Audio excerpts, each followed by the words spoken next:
Malonu, kad liekate kartu su Labų rytų.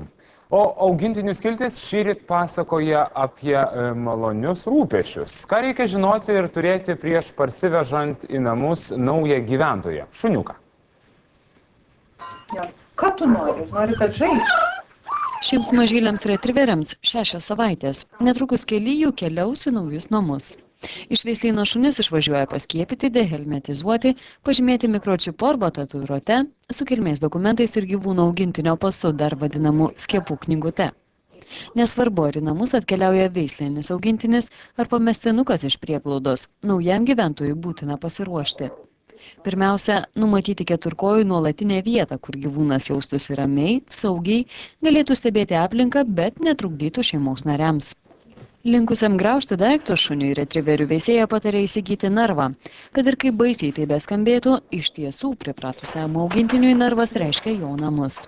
Tiesa, tokiame narve šuns negalima laikyti nuolat.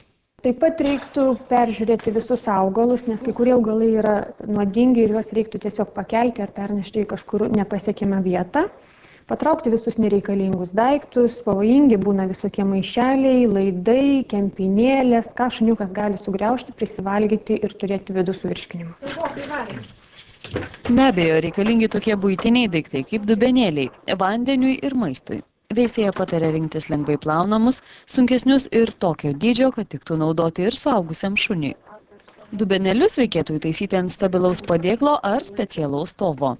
Įprastai išleisdami šunelius iš veislyno veisėjai deda gyvūnui maisto kelioms dienoms, kad maistas nebūtų staigiai keičiamas ir šuniui nesutriktų virškinimas. Jeigu tai yra ilgaplaukis šuniukas, tai reiktų įsigyti kailio priežiūros priemonės. Tai yra šukos, šepetys, bet kokios veislės šuniukams reikia būtinai karpyti nagučius.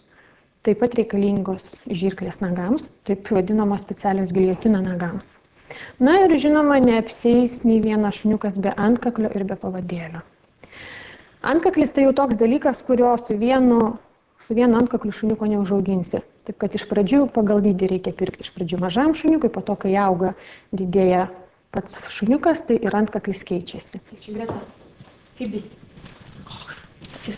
Ir žinoma žaislai. Juos perkant pašnekovė patarė nepersistengti. Krūva žaislų šuneliams tampa nebeįdomi, o ir naujasis namų gyventojas neretai jų gauna dovanų iš šeimininko svečių.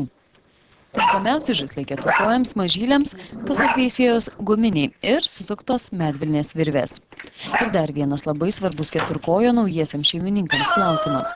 Ką daryti, kad šunelis naujose namuose priprastų greičiau ir neskausmingai?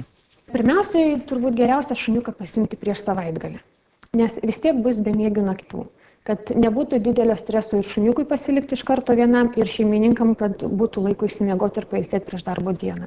Tai geriausia pasimti prieš savaitgalį.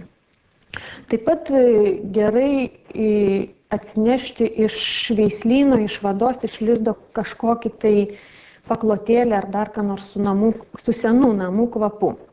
Galima atsinešti prieš savaitę, sakykime, nusipirkus jau guolį šuniuko, kad jis įsigertų to kvapo ir jau su šuniuku parsineš savo naują guolį į namus. 6 mėnesius.